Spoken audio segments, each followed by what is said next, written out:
Hello friends, Radhe Radhe. My Pacific wall में आप सभी का स्वागत है।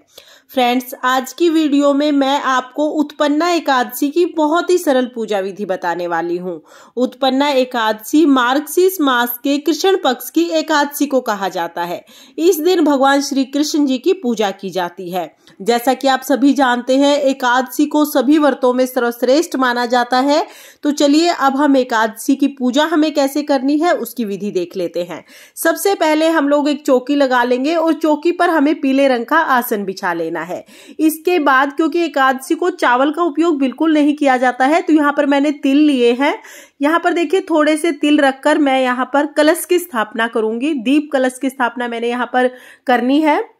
तो देखिए, यहाँ पर मैंने थोड़े से तिल रख लिए हैं, सफेद तिल, और उसके ऊपर मैंने कलश की स्थापना की है। यहाँ पर कलश ले लिया है, कलश में गंगा जल और जल भर लिया है। उसमें सुपारी, हल्दी और थोड़े से तिल, फूल और इलायची डाली है। साथ में एक सिक्का डाल दिया है और उसके बाद एक पात्र में तिल लेकर तिल रख दिए हैं। पत्ते यहाँ पर मैंने अशोका के लिए हैं। अगर आपके पास आम के पत्ते हो तो आप आम के पत्ते भी ले सकते हैं। देखिए, इस तरह से कलश की स्थापना करने के बाद हम एक दीपक लेंगे और कलश के ऊपर रखेंगे। इस तरह से हमारे दीप कलश की स्थापना हो जाएगी। इसके बाद देखिए, दीप कलश के साइड में ही इस तरह से हम थोड़े से तिल रखेंगे और अब आ गए हैं हमारे लड्डू गोपाल। तो देखिए, क्योंकि मेरे पास भगवान श्री कृष्ण जी के बड़े स्वरूप की कोई फोटो या मूर्ति नहीं है, मैं लड्डू गोपाल जी की सेवा करती हूँ और लड्डू गोपाल जी भी भगवान श्री कृष्ण जी का बाल स्वरूप है।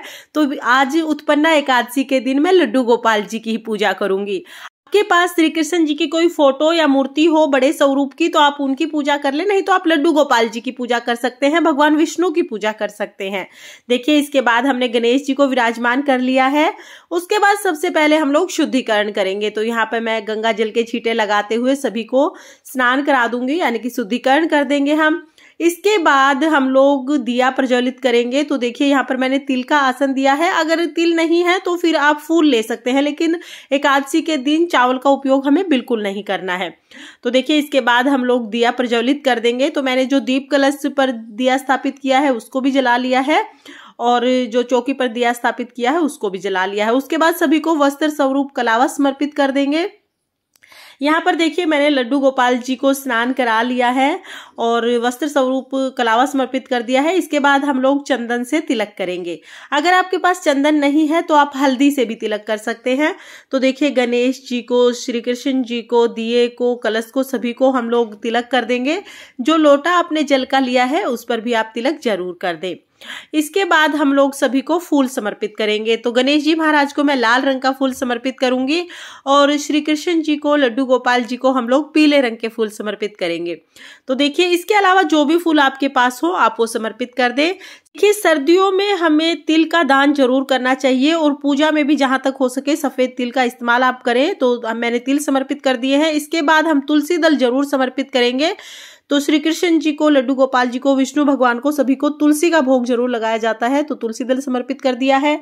गणेश जी को मैं यहाँ पर मेवे मिश्री का भोग समर्पित करूंगी।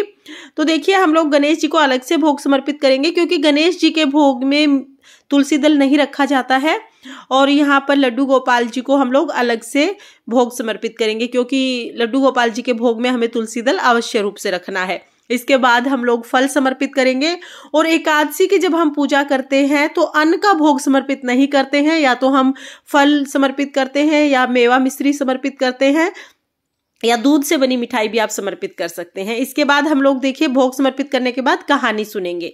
तो हाथों में फूल लेकर और एक लोटा जल लेकर मैं यहाँ पर उत्पन्ना एकादशी की कहानी सुनूंगी।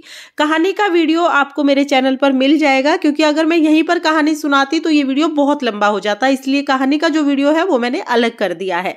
तो कहानी के वीडियो का आपको लिंक मैं डिस्क्रिप्शन में दे दूंगी, आप वहां से देख लेना।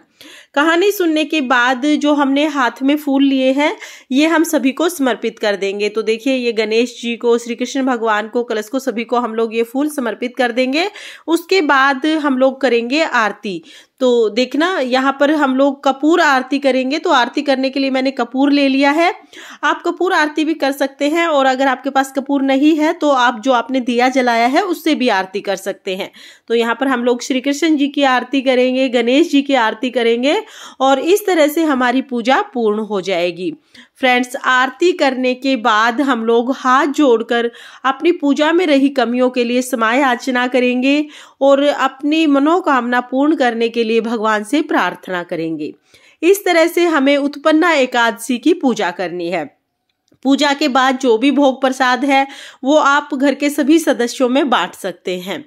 तो फ्रेंड्स, ये थी उत्पन्ना एकादशी की पूजा विधि। अगर आपको विधि पसंद आई हो तो वीडियो को लाइक करें और चैनल को सब्सक्राइब करें। राधे राधे।